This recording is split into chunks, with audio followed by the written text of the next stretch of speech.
Bonjour et bienvenue sur cette chaîne. Je suis Joëlle Mongis, psychologue spécialisée dans la prise en charge des troubles du comportement alimentaire. Aujourd'hui, j'aimerais aborder un sujet délicat mais essentiel, la préparation psychologique avant une chirurgie bariatrique. Cette chirurgie, qu'il s'agit d'un bypass, d'une sleeve ou d'un anneau gastrique, est souvent vécue comme une solution ultime contre l'obésité. Mais on oublie parfois que le corps change plus vite que l'esprit. Et c'est là que l'accompagnement psychologique devient fondamental. Le corps change, le mental doit suivre. Une chirurgie bariatrique, c'est une véritable transformation. Le rapport à la nourriture, à la faim, à la satiété, tout est bouleversé. Mais les émotions, elles, ne disparaissent pas avec les kilos. Si on ne comprend pas pourquoi on mange trop ou comment on utilise la nourriture pour apaiser certaines émotions, le risque, c'est de transférer le problème ailleurs, vers le grignotage, les addictions ou une mauvaise image de soi. Retrouver ces sensations alimentaires. Avant même d'envisager la chirurgie, un suivi psy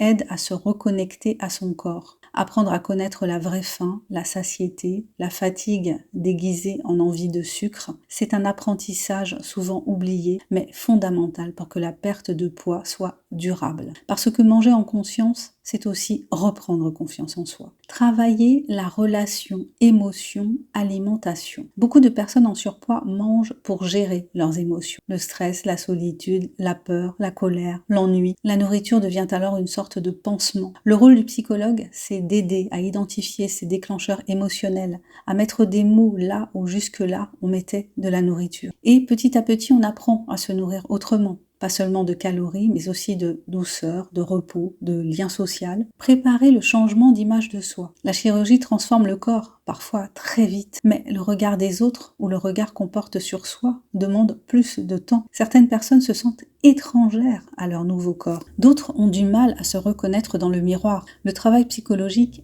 aide à intégrer cette nouvelle image, à s'approprier le changement et à consolider l'estime de soi. Et parfois, la chirurgie n'est plus nécessaire. Et puis, il faut le dire, pour certains patients, ce travail en profondeur permet déjà une perte de poids naturelle, sans chirurgie, parce qu'ils réapprennent à écouter leur corps, à réguler leurs émotions, à trouver un équilibre durable. Ce n'est pas une solution miracle, mais c'est une victoire personnelle immense. Conclusion, en réalité, l'obésité n'est pas une question de volonté. C'est une histoire entre le corps, le cœur et la tête. Alors avant d'envisager une chirurgie, prenez le temps de vous faire accompagner pour que le changement soit complet, durable et surtout, soyez bienveillant envers vous-même. Merci d'avoir écouté cet épisode. Si le sujet vous parle, partagez-le à quelqu'un qui pourrait s'y reconnaître. Si vous êtes à la recherche d'un psychologue spécialisé dans les troubles du comportement alimentaire, vous trouverez mes coordonnées dans le descriptif de ce podcast. Je vous souhaite une superbe journée.